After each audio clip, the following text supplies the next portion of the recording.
these are two similar companies. You said two Goliaths in a way, but there's differences. There's different approaches, different best practices, different viewpoints a little bit. So has that been more challenging than you expected? The integrating the culture kind of things, recognizing best of breed in a sense? Yeah, the culture piece I think can't be understated. That's the hardest part of this integration that I've experienced because it's not a quick fix. Standard operating procedure, you can get people together even if they have different opinions. You can pretty quickly get to a resolution about this is what we're going to do moving forward. Let's train people on it. Okay, here we go. Culture is very different. You've got a set of core values that people were drawn to the organizations they came in with because they believed there was something in them that matched that. They lived by that day in and day out.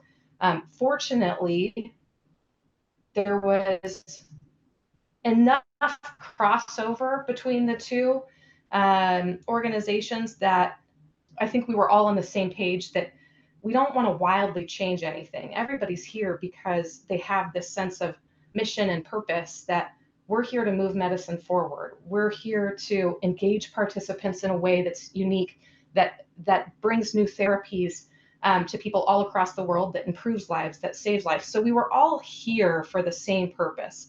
That common theme has kind of carried us through in a really neat way. The best thing that we did, and this didn't really happen until May, was get the executive leadership team together and some other key leaders and say, listen, we're figuring out what does the new velocity look like. We brought in consultants, we rethought our mission, our vision, our values. All of that stuff evolved with the new group in mind, that it wasn't about adopting something from the other team. It was about we're a new team, and now Velocity is going to be a new company. So that was probably the best thing that we did and the most invigorating kind of experience. But that doesn't, you don't flip that switch overnight and say, hey folks, here's our new mission, here's our new values.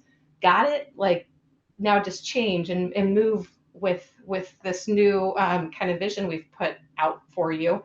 So that takes time. So things that we've done to help improve that is you've got to recognize people for those, right? So through our recognition system, every time you recognize someone, you can give them actually kind of money in a way. But your recognition has to be specific and tied to one of our core values. So those things really take time to evolve and develop. And I think in a year from now, that will be more of our DNA than it is today. And today we're in a much better spot than we were 6 months ago. Which is very encouraging. So I think you've addressed this a little bit already, but you kind of anticipated my next question. I was curious about what, if anything, what surprised you? What has surprised you the most during this integration process, good or bad, or both? Well, it's hard, right? That wasn't a surprise, though. Right. So I think, the thing that's surprising in a really neat way is that is people's resilience. You kind of expect the fear. You expect in any merger acquisition, people are going to go first, oh my God, I got to work. Is my job okay? Are we still going to be able to support our patients in the same way?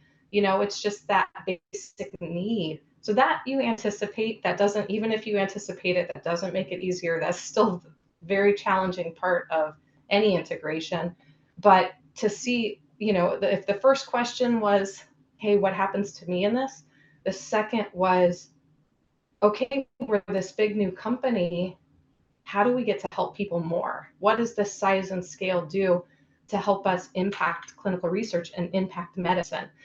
So that was the thing that was kind of surprising, is how quickly, once people felt safe, they were able to jump to, and not just jump to it, but really yearning for, pushing us as leaders for, what does this do for our community, not just the people who work here. So that's the fun side of it, is to just see the resilience in staff and how purpose driven they are.